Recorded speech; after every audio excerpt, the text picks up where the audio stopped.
آج ہم جس تاریخ ساز شخصیت کو خراج تحسین پیش کرنے جا رہے ہیں وہ اپنی مثال آپ ہیں۔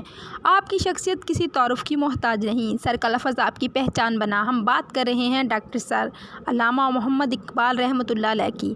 اس کے بارے ہمیں رپورٹ کر رہے ہیں انچارج نمائندگان پنجاب BBC 11 نیوز میاں طالب حسین سے۔ جی میاں طالب، ہمیں اپڈیٹ کیے جائے گا۔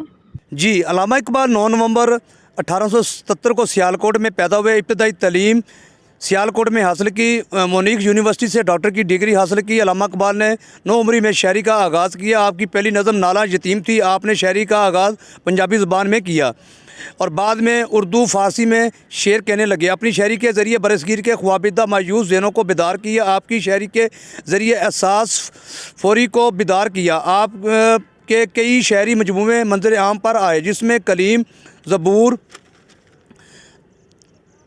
بالخ، جبرائیل، بانگدار آپ کا ہر مجموعہ شاعری کا اعلیٰ نمونہ ہے۔ آپ نے اقتصادیات کی پہلی کتاب علم اقتصادیات قلمبند کی۔ آپ کو تصور پاکستان پیش کرنے کا اعزاز حاصل ہے۔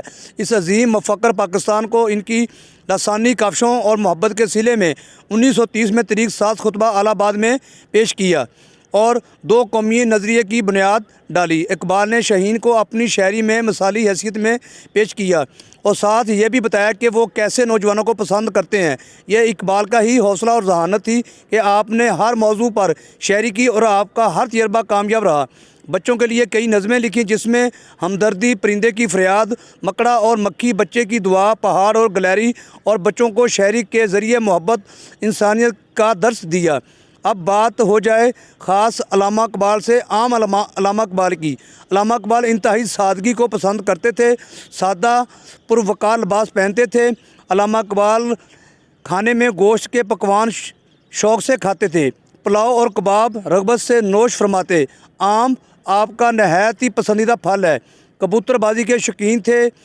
مذہب سے گہرا تعلق اور لگاؤ تھا۔ 12 اپریل 1938 کو شام 5 بجے بروز جمعرات وفات پائی اور دنیا ایک عظیم مفکر اور شاعر سے محروم ہوگی۔